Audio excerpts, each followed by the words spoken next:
All right, good evening, everybody. Sean Poe here from Sioux Falls, South Dakota. I have the opportunity tonight to talk to you guys about just the business and the opportunity within the profession of network marketing. And I'm super honored and humbled to have this chance because back in 2011, I can tell you, being kind of in the background of the corporate world, I didn't understand the first thing about network marketing. And I can tell you, when we fast forward today to what I've seen transpire over almost the last 9 years, is that when this profession, this industry, when it's done right with the right people and the right products, it's one of the most unbelievable ways to do business. And we really want to educate people on what exactly it is, because I think that's what gets in the way for a lot of people. You talk to some people and they're like, oh, that's one of those things. It's a pyramid scheme. It doesn't work.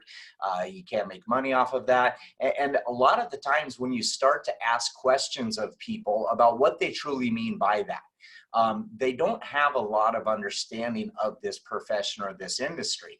And it really does take just that discovery of what's happened in the past. You know, do you have experience with this? Did you have a bad experience or no? Maybe somebody that did. But oftentimes, like was the case with me back in 2011, it was just an uneducated viewpoint on the industry itself. We always tell the story about Michelle and I when we first got started. Our joke around the house was, if we're professional network marketers, we're going to get a bottle of wine and a Redbox movie with that $20 check and celebrate that we're professional network marketers. That's how serious, we kind of took the business initially. But that viewpoint changed really, really quick. And I think when you understand network marketing and especially LifeVantage and how the compensation plan is set up, unlike the corporate world that I was working in, where you really had to separate yourself from your peers to get that next raise, to get that next promotion, we only have success when we help other people have success. And the more people that you can help and bring up to their goals, the faster and sooner you can reach your goals. This is definitely not a business that you do by yourself. And that took me a little bit of time to understand. You see, Michelle and I, we came from corporate backgrounds. She was huge in the wholesale lending mortgage industry.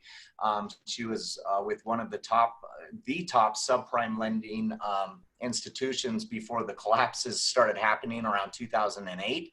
I was with Wells Fargo Securities, Wells Fargo Advantage Funds, and then my last stop in the corporate arena was with Citigroup.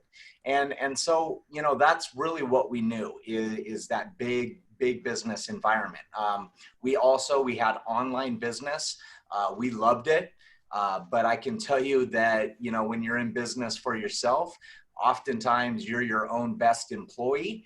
And, when you stop working, the machine stops working as well. And so we were spending a lot of our times on nights and weekends trying to build our online business that we absolutely loved, but it was really, really hard for us to scale that and get it where we wanted to. And so we were searching, we were looking, we were entrepreneurial. We love business, creating new things, working with others. But we didn't, like I said, understand this industry and this profession. So, when we initially got in, probably the biggest thing that helped us was having mentors in this that had a desire and a responsibility on their end to really get us up through that learning curve. And fortunately, when we came in, Carrie Dickey, Stu Brody, Carrie Williams, Maria Williams, they really worked with us to understand it. And we were able to grow up in this profession, having mentorship from people that had been in the industry, for decades with Carrie and Stu. And so we sat back and we knew that if somebody else in the business world had proven something to work and they had a roadmap for us to follow, we definitely could perform the same actions that they had done to get similar results. And that's what we did, is we locked arms with them. And when they told us to do something, we did it. When they told us to have an in-home meeting, we did it. When they told us to raise our hand and, at the levels of Pro 3, start doing Super Saturdays with the local market, we did that.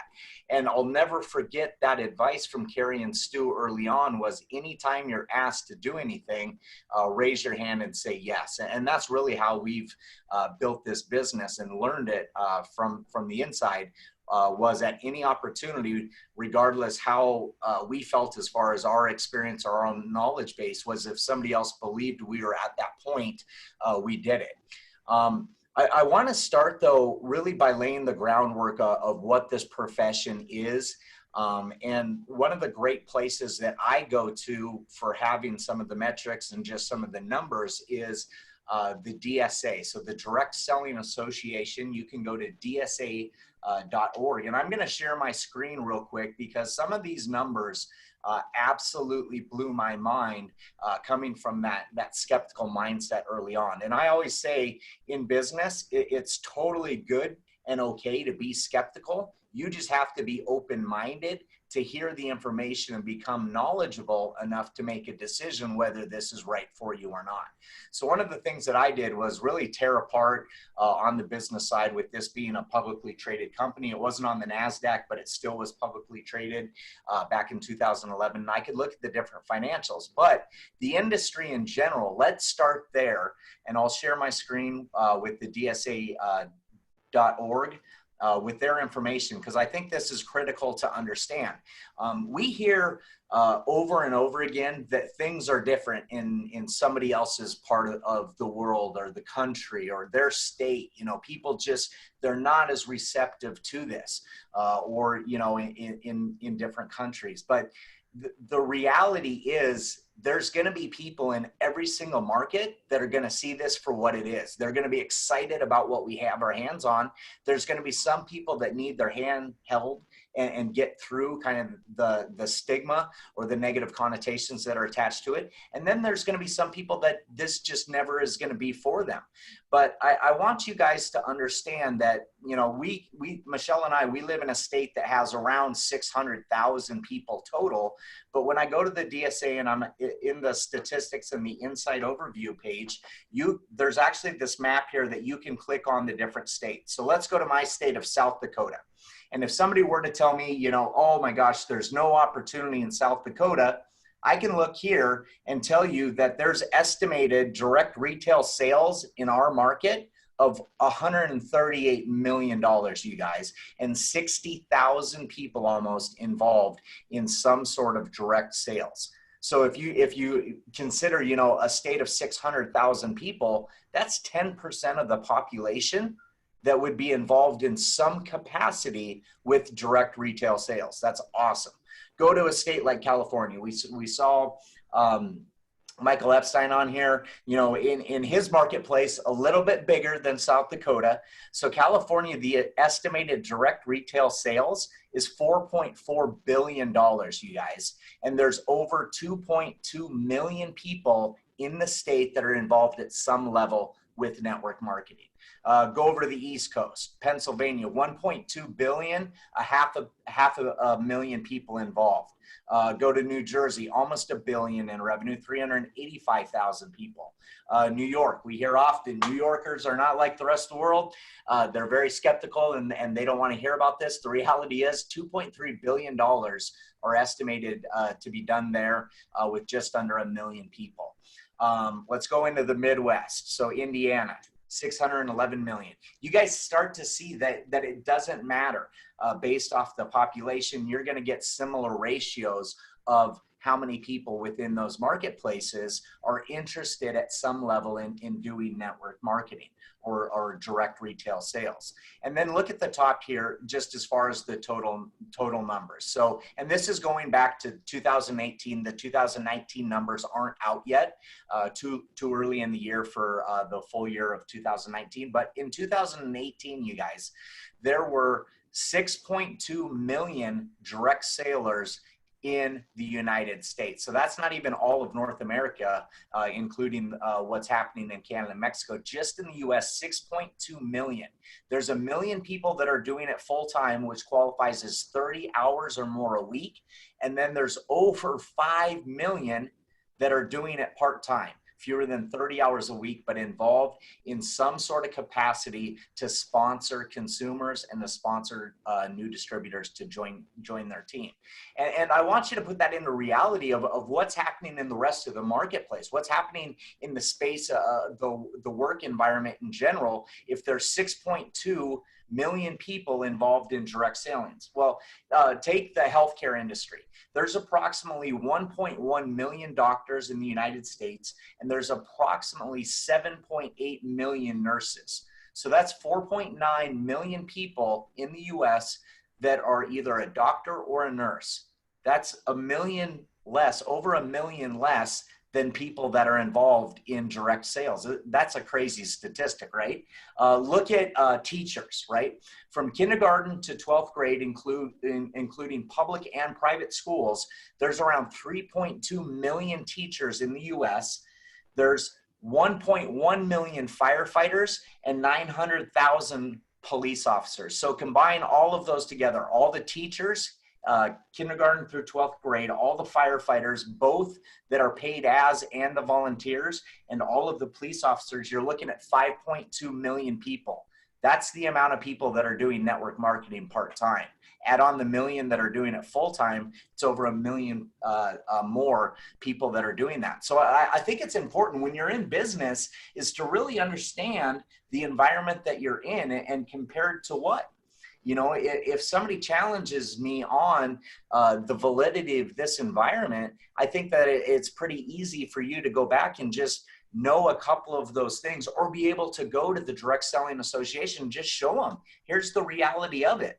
And then you can break it down into the different categories that people are involved in. And you can see our position within the wellness industry is 35.6% of what's happening in this $35.4 billion retail environment in direct sales. So this is big, this is powerful. You can look at the demographic breakdowns of ages.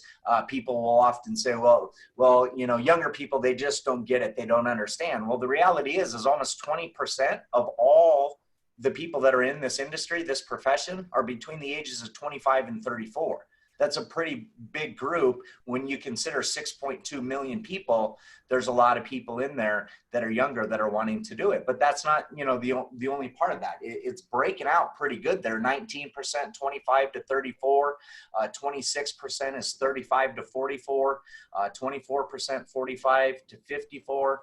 And then, you know, looking at 55 to 64, 17%, and 8% of the people that are involved in this are above the age of 65. So it runs the gamut. There really isn't, you know, that specific target market that you'd be like, oh, you can only get people that are between the ages of 40 and 55, and that's who's doing network marketing. That isn't the reality. And so when you start to have these sorts of numbers that you can fall back on, or at least know people involved in the business with you, that you can help get the information out to your prospects, out to people that are challenging you on it, it just is going to raise you to the point, as like Herbert Harris would say, that makes you bazooka proof on knowing what you have your hands on. And again, I'll say it over and over all day long, when this profession is done right with the right people and the right products, it's one of the most amazing ways to do business. So what's happening in the business world? Why would we be excited about this in 2020 and more so than we were in 2011? Well, I think, you know, our company has gotten so much more rock solid with the expansion of the product lines.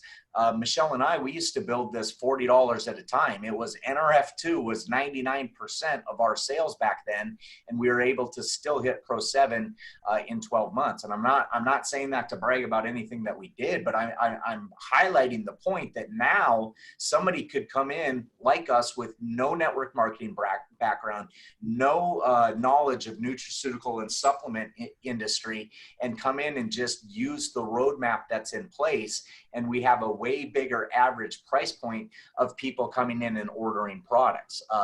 You know, somewhere between most organizations, between $80 and $120 average in their sales that are coming in. And we've got NRF1, we've got NRF2, we've got NAD that's in there, and all the ancillary products in addition to that. But in the landscape of business in general, we're shifting more and more away from brick and mortar than ever before.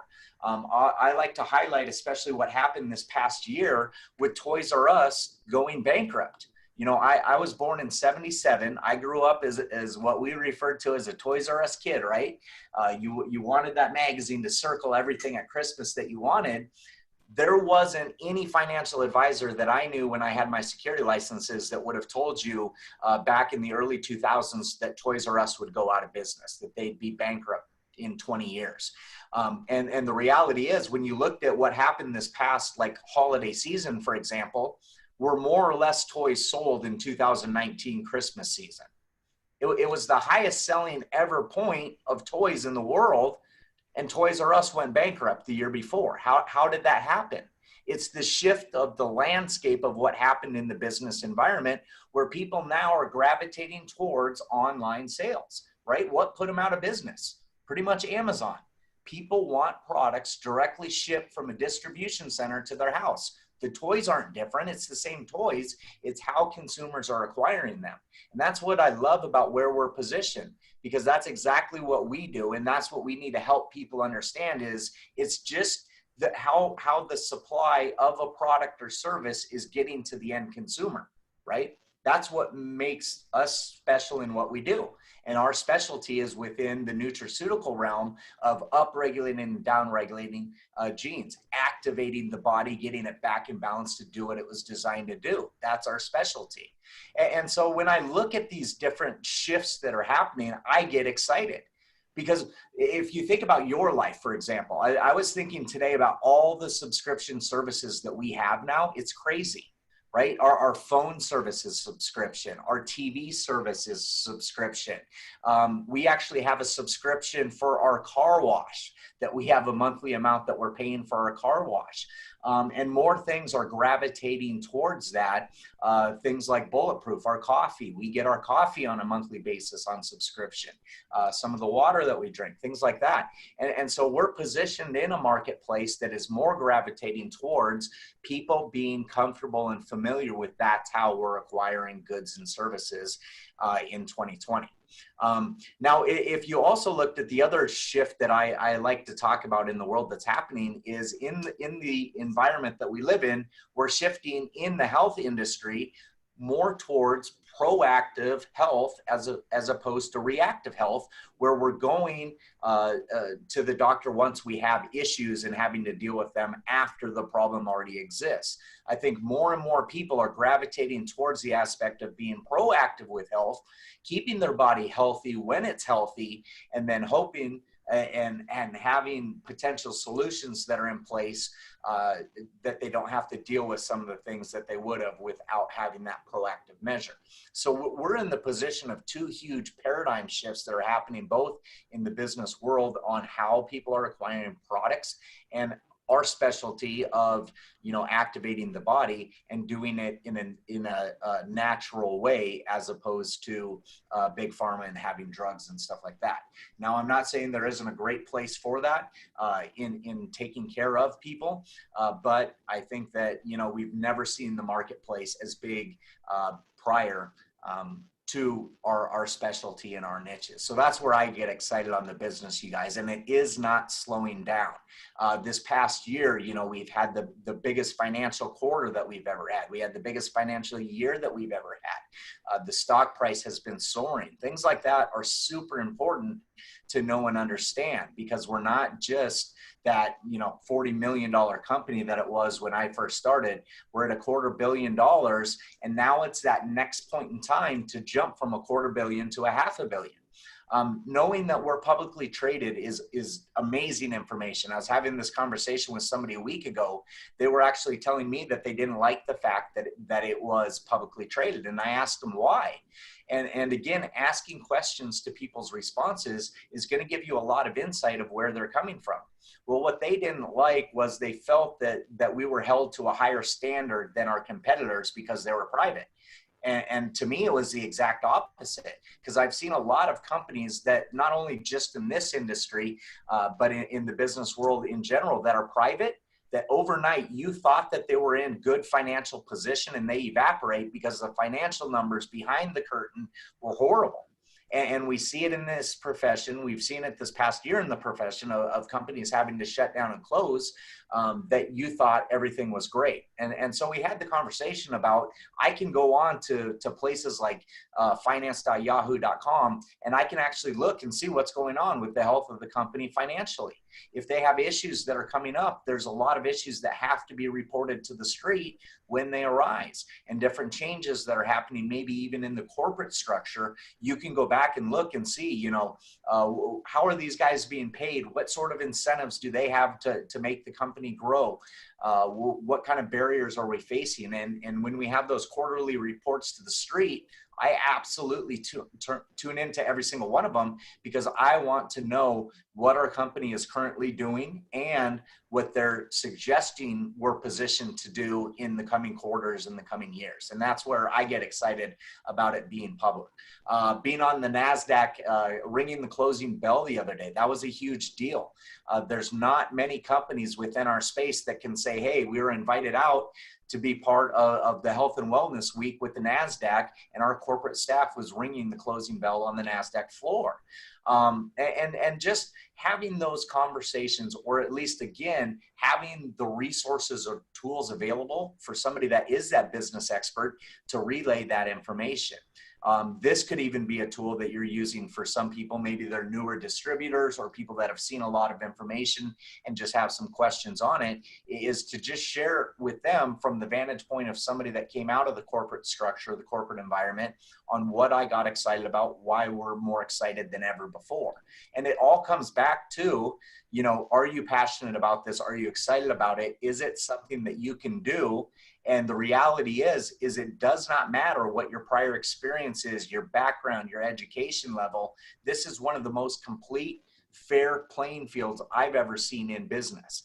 We've had success in other places, but a lot of that had to do with skill set or knowledge, more so than anything else. Some of it had to do, like when I was in Citigroup, there were positions that we couldn't even hire somebody for if they didn't have a master's degree. There might have been somebody that was way more qualified, but they didn't have that experience or that education level, and we weren't even allowed to interview them. So with this, you know, where else are you going to find an opportunity that you can have your hands on a multi-million-dollar business for the cost and the startup and the overhead that we have? I've yet to see it. And if you guys know about it, let me know what it is, because, you know, I'm open-minded to learning about other things. We're not going anywhere, and this company is not going anywhere. We're here to drive this to the next level. And those of you that were out in Cancun for that first ever Destination Elite Academy, like, that's things that they're on the forefront of trying and exploring and seeing how we can do things new and different and better and keep growing instead of staying in the same position and being stagnant with things, is see what's working. And I'll challenge you guys, this is, if you're not having the success that you're wanting, is to keep going. Because there isn't anything special that Michelle and I have done to get to the level that we're at. And I see several elite distributors that are on here as well. And I would say that if we brought them on to talk for a second, they would tell you the same thing. It wasn't that they had something different than you. It's that they did it over and over and over again long enough to get the desired results that they wanted. And they're continuing to do that if they want to continue to grow their business. One thing that I'll go back on with network marketing is we're in a space that still, I think, contains somewhat of a stigma, somewhat of a negative connotation. I go back to learning from when I was graduating high school. I got the book Rich Dad, Poor Dad. And when I started to read more about Robert Kiyosaki, one thing that I remember him stating was his, what he referred to as his rich dad, was one of the first people to bring franchising to Hawaii. And I think it was in the 50s that he had done this. And back in the 50s, when he was talking about this story, he said that franchising was looked upon as not a truly legitimate way to do business or a way to grow wealth. And when we look at today, or even 20, 30 years ago, nobody would argue that franchising works.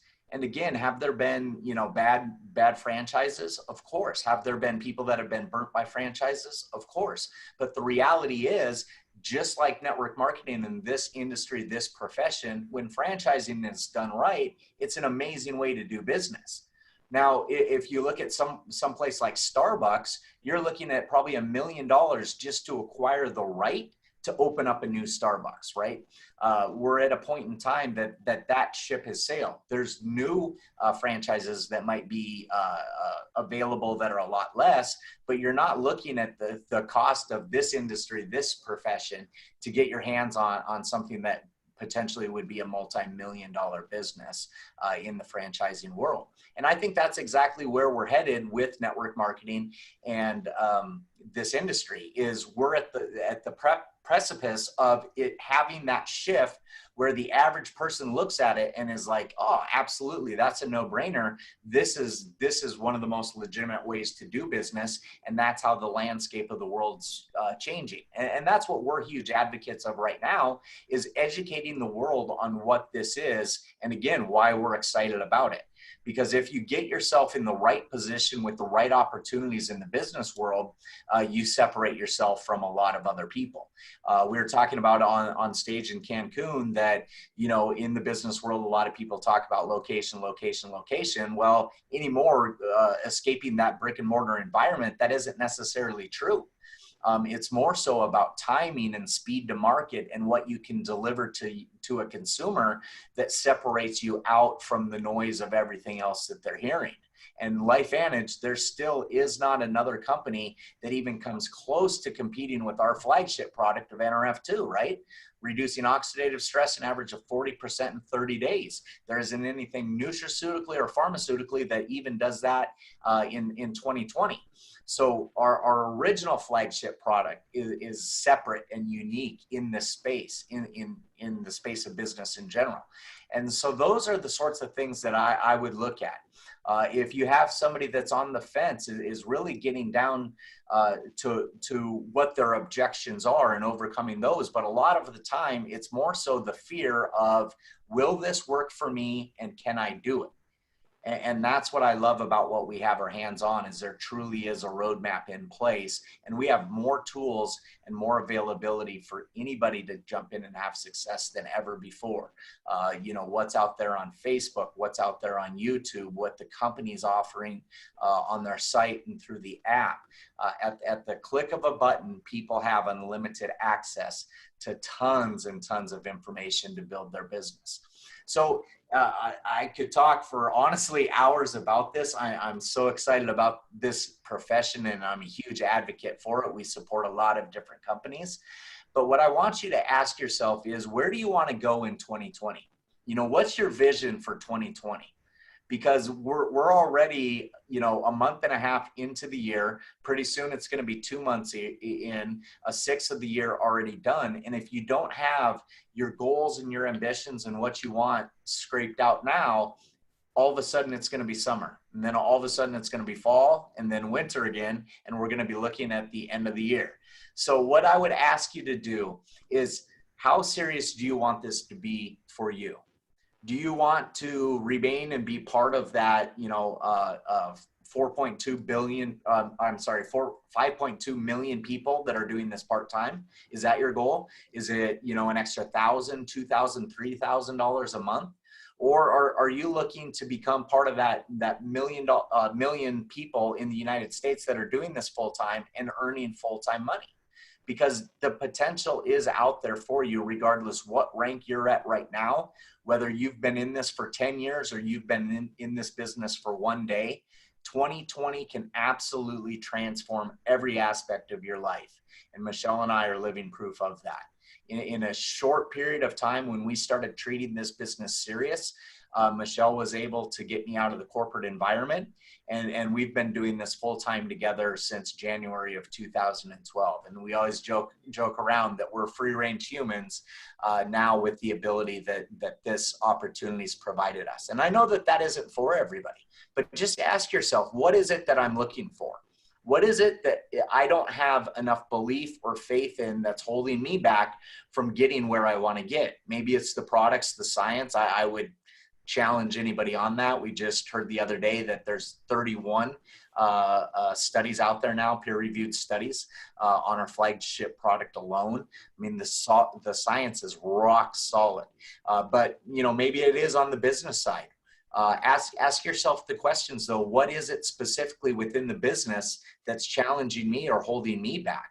And maybe it's just that you haven't gone through the motions of treating this like a business. I think all day long we would be $1 billion company if people treated the business side as equally important as they treat the product and the science side. And when you have those two things in your arsenal, within your tool set to share this information with other people, it'll change your life. It'll change the scope of your business. It'll change everything.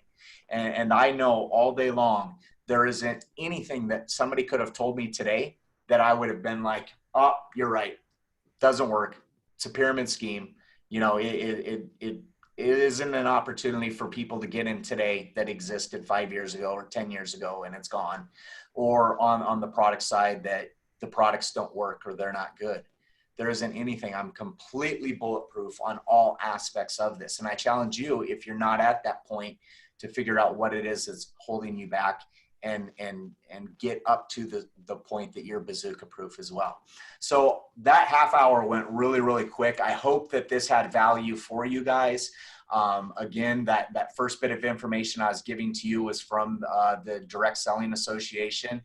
We're part of that. Our company is part of that. Our CEO actually sits on the board for the Direct Selling Association. You can go to dsa.org, but there's all sorts of different places that you can go to find statistics and insight on this profession, this industry. And I'm going to leave it with what I started with. When this is done right with the right people and the right products, it's one of the most incredible ways to do business. I hope that you guys find exactly what you're looking for in 2020. We're here to help. We're not going away anytime soon, and we're excited about the opportunities that we have in place. Take care, you guys. Have a great night.